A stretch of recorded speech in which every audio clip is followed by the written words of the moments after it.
इच्छाओं से मुक्त हो गए हों। और नी तो फिर काई बेगा आप देखो, मथुरा और काशी जाने से, ओ मथुरा और काशी जाने से, मथुरा और काशी जाने से, मथुरा और काशी जाने से, भजन कीर्तन करवाने से, भजन कीर्तन करवाने से, तुझे नहीं मिलेगा आराम रे, तुझे नहीं मिलेगा आराम रे, मन रट ले हरि का नाम, रट ले हरि का नाम, रट ले हरि का नाम, रट ले हरि का नाम, रट ले हरि का नाम।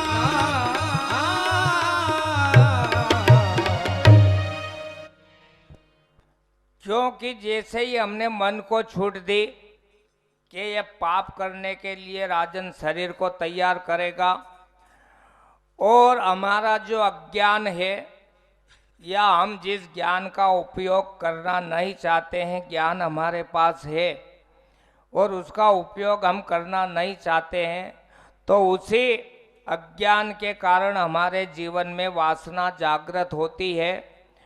और हमारे अज्ञान की मूल जड़ है हमारा अहंकार।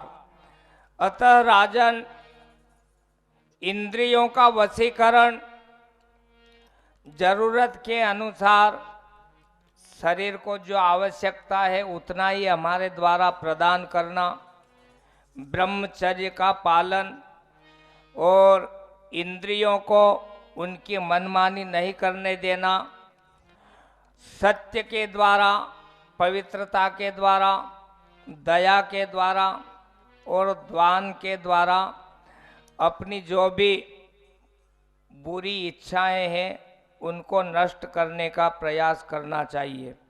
राजन, ईश्वर आनंद स्वरूप है और आप देखो कि आनंदम ब्रह्म, आनंद ही ब्रह्म है। अभी आप यहाँ 3 घंटा बैठा हो नहीं, तो अभी आप हर चिंता से मुक्त हो, आपने कोई भी टेंशन नहीं है। लेकिन जैसे ही यहाँ से आपका 3 घंटा पूरा हुआ और आप घर में जावा लग गया,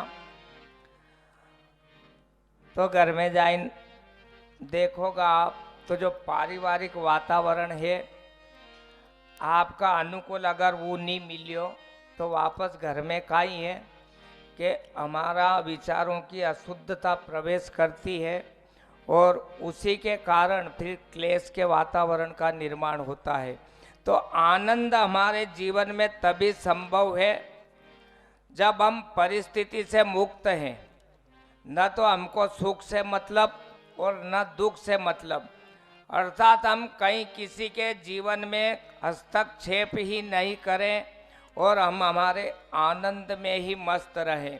कृष्ण का अर्थ भी यही होता है। कृष्ण का अर्थ होता है सत्ताधीश या मालिक, और न का अर्थ होता है आनंद। कृष्ण का अर्थ होता है जो आनंद का स्वामी है। इसलिए हमारे जीवन में आनंद तभी संभव है जब हम सांसारिक जीवन में सुखी होंगे, और सांसारिक जीवन अगर हमारा सुखी नहीं है तो आध्यात्मिक जीवन में कभी हम जीवन में प्रवेश नहीं कर सकते हैं। भले ही हमारा द्वारा कतरी भी भागवत वही जाओ और कतरी भी राम कथा, कतरा भी शिव पुराण, कतरी भी देवी भागवत, लेकिन अगर हमारा सांसारिक जीवन सुखी नहीं है तो आध्यात्मिक जीवन में हम कभी भी प्रवेश नहीं कर सकेंगे, क्योंकि हमारे जीवन में सदा टेंशन बने रहेंगे। यो काम निव्यो, वो निव्यो, यो नहीं वही रहो, वो नहीं वही रहो। तो पहले हमको वही कार्य करना चाहिए जो हमारे को टेंशन से मुक्त रखे। आप देख लो कि परमात्मा का ही रूल्स है कि नहीं दरिद्र सम दुख जग माही। परमात्मा ने कहा कि दरिद्रता के समान संसार में दुख नहीं है, और परमात्मा ने कहा कि राजनीति बिनु धन बिनु धर्मा। तो अगर हमारे जीवन में दरिद्रता है तो पहले हमारा प्रयास यही होना चाहिए कि हम दरिद्रता से मुक्त हों। दूसरी बात, धर्म के लिए ही धन है और धर्म के लिए ही धन है। लेकिन जिस व्यक्ति के पास धन है ही नहीं, अगर हम वणी ने कहा कि तू धर्म को पालन कर, तो वो अपने जीवन में धर्म का पालन करेगा कैसे? क्योंकि धन के बिना धर्म का पालन ही संभव नहीं है। इसलिए पहला प्रयास वही होना चाहिए जो परमात्मा शर्त रखते हैं, और इन्हीं परमात्मा के अनुशासन का हमारे द्वारा जीवन में त्याग होने के कारण कभी किसी साधना से हमको कुछ मिल जाए तो ठीक, और नहीं मिले तो फिर हम उस साधक की और अनुष्ठान करने वाले की निंदा शुरू कर देते हैं। क्योंकि हमारा सब्र ये आदत पड़ेगी कि हमान सब ने हितो चाहिए, बस क्या हमान काय नहीं करना पड़े, भले पैसा कतरा भी लागी जाओ, महाराज बात हम यो कर दीजो।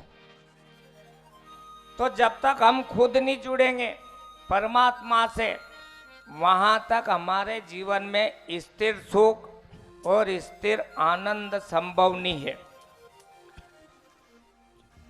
सुखदेव जी ने परीक्षित से कहा कि राजन, ईश्वर आनंद स्वरूप है और संसार दुख रूप है।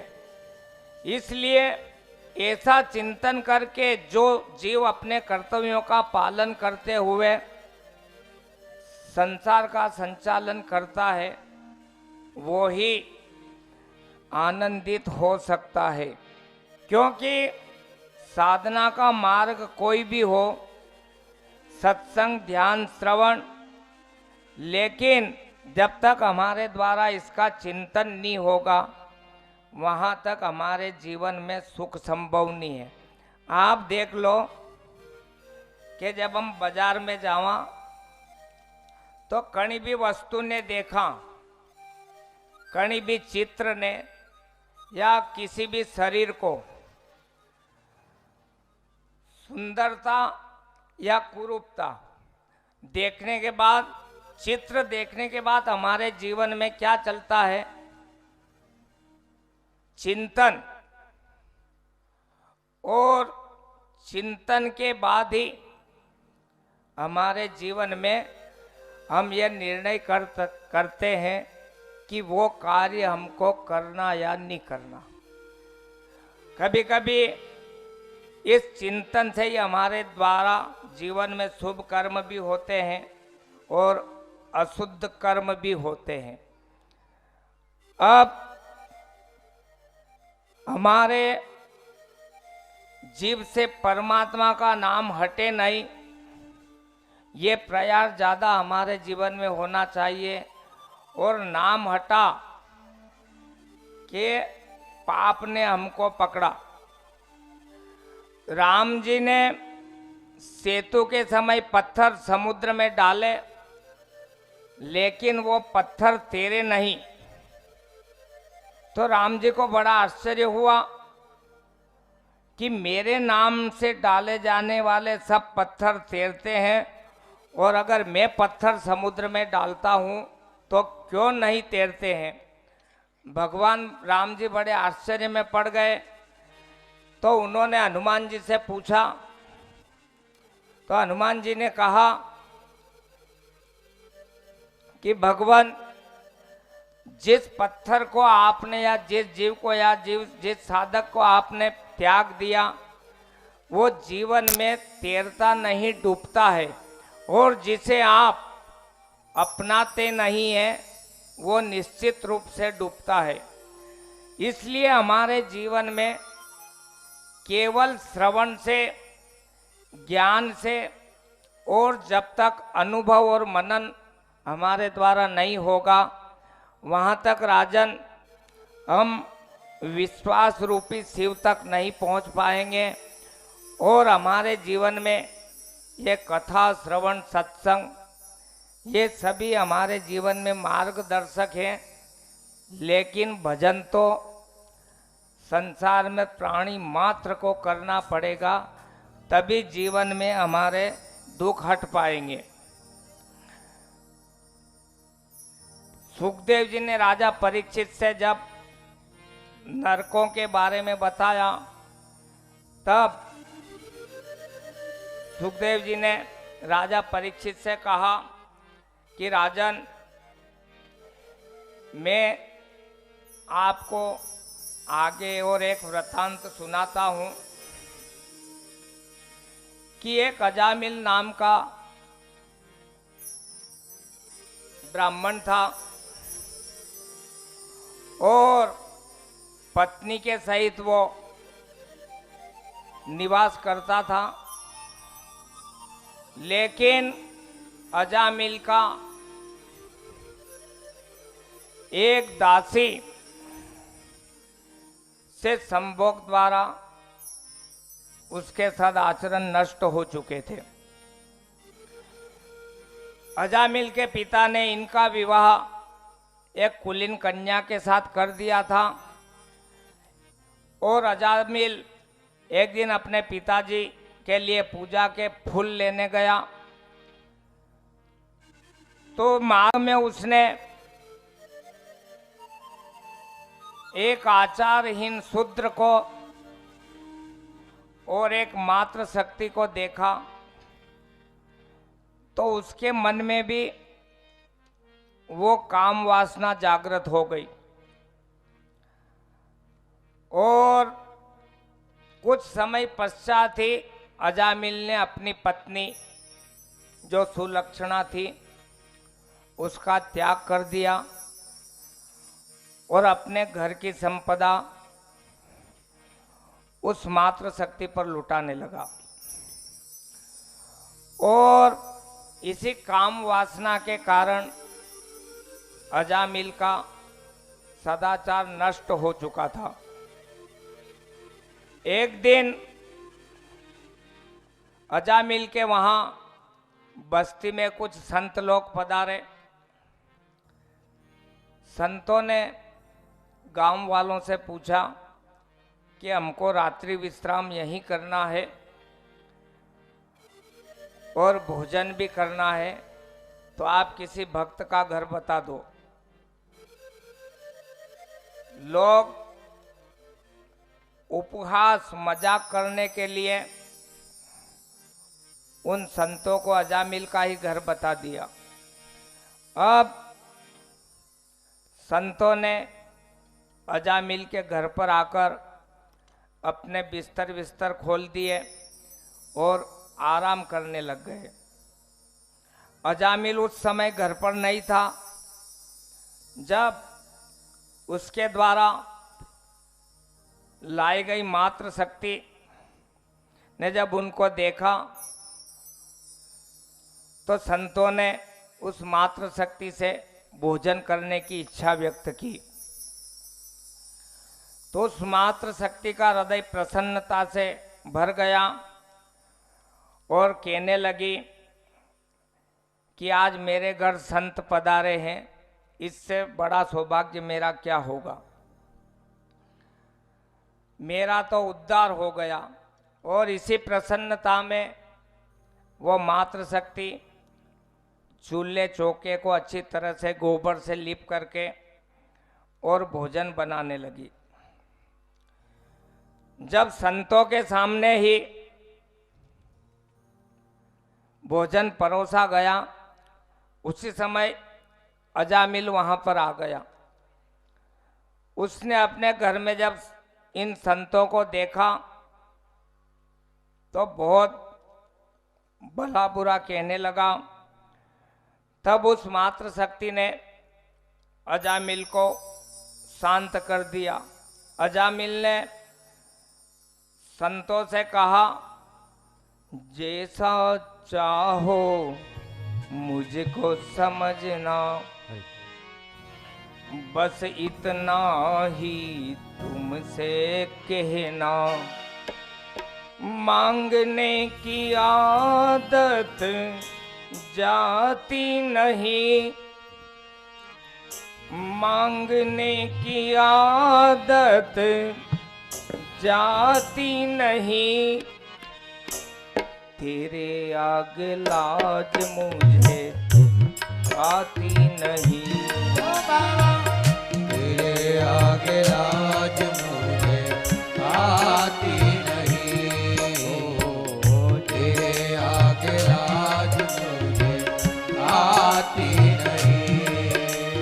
जैसा चाहो मुझको समझना, जैसा चाहो मुझको समझना, बस इतना ही तुमसे कहना, बस इतना ही तुमसे कहना।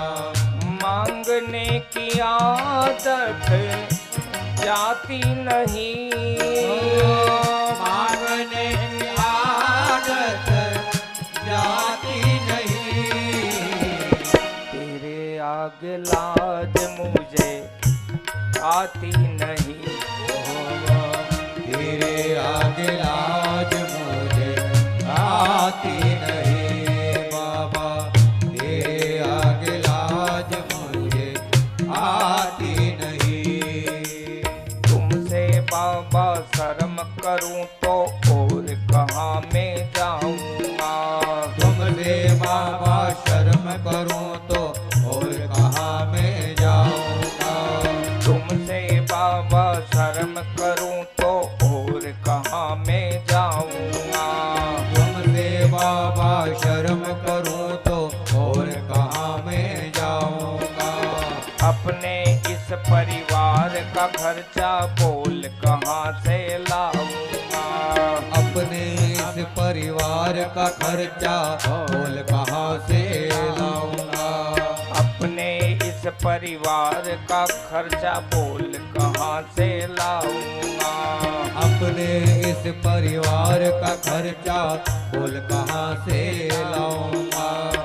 दुनिया तो बिगड़ी बनाती नहीं, दुनिया तो बिगड़ी बनाती नहीं, दुनिया तो बिगड़ी बनाती नहीं, दुनिया तो बिगड़ी बनाती नहीं, तेरे आगे लाज मुझे आती नहीं। तेरे आगे लाज मुझे आती नहीं बाबा।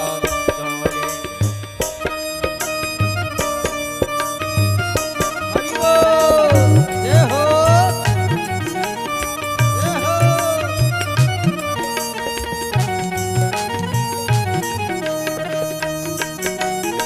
हरि बोल।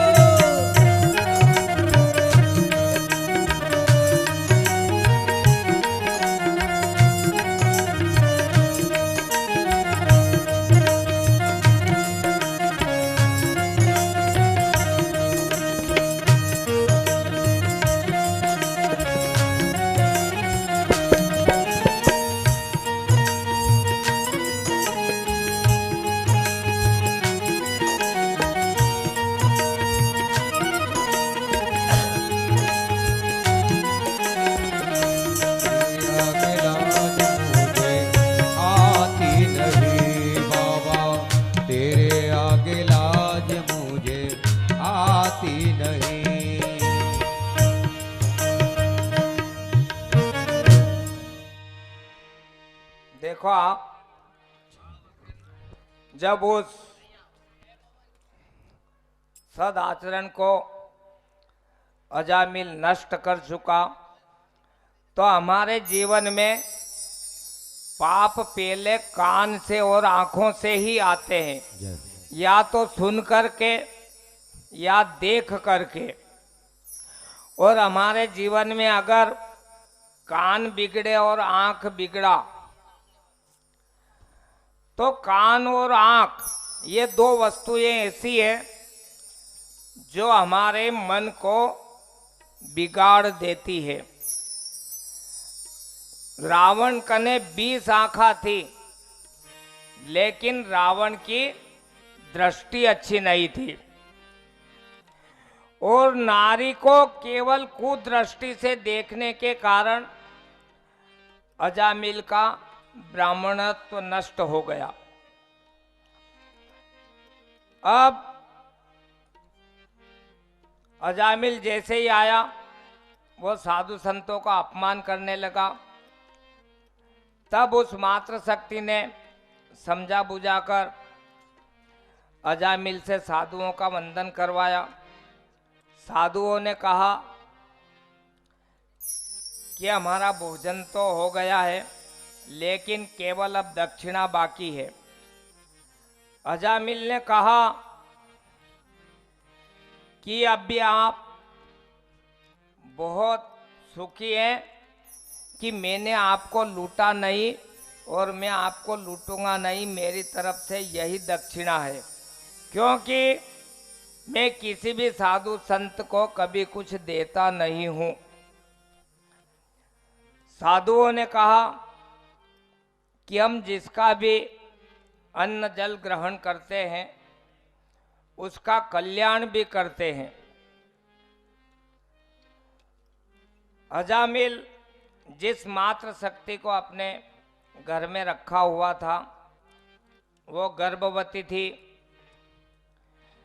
और साधु संतों ने अजामिल का कल्याण करने के लिए अजामिल से कहा कि तेरे यहाँ अगर पुत्र हो तो तू उसका नाम नारायण रखना।